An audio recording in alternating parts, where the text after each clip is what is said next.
एक बार एक अमीर आदमी महंगे जूते पहनकर मंदिर गया। जब वह मंदिर के सामने था तो उसने सोचा कि अगर मैं जूते मंदिर के बाहर छोड़ दूं तो वे चोरी हो सकते हैं। उसे मंदिर के बाहर एक भिखारी बैठा दिखाई दिया। वह उससे बोला, जब तक मैं मंदिर से वापस नहीं आ जाता क्या तुम मेरे जूतों की देखभाल करोगे? भिखारी हाँ में सिर हिलाया। आदमी अंदर गया, बोला, हुजूर यह कैसी दुनिया रची है तूने? किसी को इतना पैसा दिया कि वह महंगी से महंगी चीज खरीद सकता है तो किसी को 2 वक्त की रोटी के लिए भी सोचनी पड़ती है। तू सबको एक बराबर धन क्यों नहीं देता? यह सब सोचते सोचते अमीर आदमी ने निश्चय किया कि वह भिखारी को 1000 रुपए देगा। जब अमीर आदमी बाहर आया तो उसने देखा कि वहाँ ना तो भिखारी था ना ही उसके जूते। वह ठगा हुआ महसूस कर रहा था। वह नंगे पैर अपने घर की ओर चलने लगा। रास्ते में उसने देखा कि एक आदमी फुटपाथ पर जूते चप्पल बेच रहा है। वहाँ अमीर आदमी ने देखा कि उसके जूते वहाँ बेचने के लिए रखे हैं। वह दुकानदार से उन जूतों के बारे में पूछा। दुकानदार बोला, एक भिखारी इन जूतों को लेकर मेरे पास आया और मुझे 100 रुपए में बेच दिया। यह सुनकर अमीर आदमी मुस्कुराने लगा। तभी उसे एक आवाज सुनाई दी, बेटा जब सबके कर्म एक बराबर नहीं हो सकते तो मैं सबको धन एक बराबर कैसे दे सकता हूँ। दोस्तों वीडियो अच्छा लगा हो तो दुनिया में सबसे बड़ा कौन है?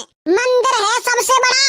मंदिर बड़ा तो धरती पर क्यों खड़ा? तो फिर धरती बड़ी है धरती। धरती बड़ी तो शेषनाग पर क्यों खड़ी? ओए शेषनाग बड़ो है शेषनाग। शेषनाग बड़ा तो शिव जी के गले में क्यों पड़ा? शिव जी है बड़े। शिव जी बड़े तो फिर पर्वत पर क्यों खड़े?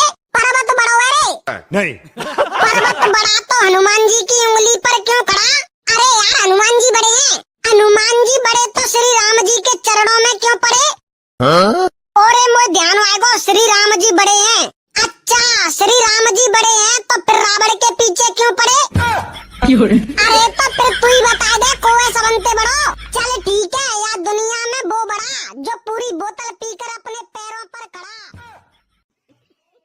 दोस्तों 3 लड़के थे, तीनों ने मिलकर एक बॉल खरीदी जिसकी कीमत 30 रुपए थी। तीनों ने 10-10 रुपए मिलाकर 30 रुपए दुकानदार को दिए और वो दुकान से जाने ही वाले थे। तभी दुकानदार को याद आया कि बॉल तो सिर्फ 25 रुपए की है। दुकानदार ईमानदार था, उसने तुरंत अपने नौकर से 5 रुपए लौटाने को कहा। जब नौकर ने 5 रुपए वापस किए तो तीनों लड़कों ने खुश होकर 2 रुपए टिप उस नौकर को दिए और 1-1 रुपए आपस में बांट लिए। कुछ देर बाद एक लड़का कहने लगा कि हमने तो 9-9 रुपए खर्च किए हैं, इसलिए बॉल की कीमत हुई 27 रुपए और फिर 2 रुपए नौकर को टिप दिए, मतलब हुए 29 रुपए। लेकिन हमने तो टोटल 30 रुपए दिए थे। आखिर 1 रुपया कहाँ गया? दोस्तों अगर आप समझ गए हैं कि 1 रुपया कहाँ गया तो जरूर बताइए और अगर इसका सही जवाब जानना चाहते हैं तो कमेंट बॉक्स में पिन है। एक गांव का लड़का एक ऊंची सी बिल्डिंग को काफी देर से निहार रहा था। तभी सामने से उसे एक लड़की ने ऐसी जासूसी करते हुए देखा और बोली, ओए क्या कर रहा है? आदमी घबरा कर बोला, कुछ नहीं कुछ नहीं। लड़की ने फिर पूछा, बता क्या कर रहा है? लड़का बोला, बस ऐसे ही, और वहाँ से जाने लगा। तभी लड़की ने उसे रोका और बोली, बता भाई क्या कर रहा है? लड़का बोला,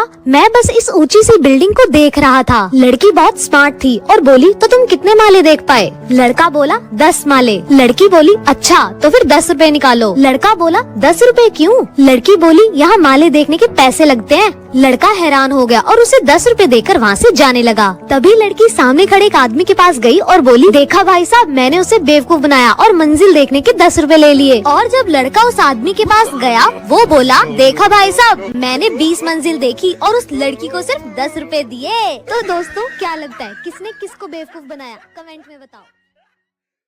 टीवी कितनी देर तक देखते हो? 3 घंटा। अच्छा, और फेसबुक कितनी देर तक चलाते हो? 2 घंटा।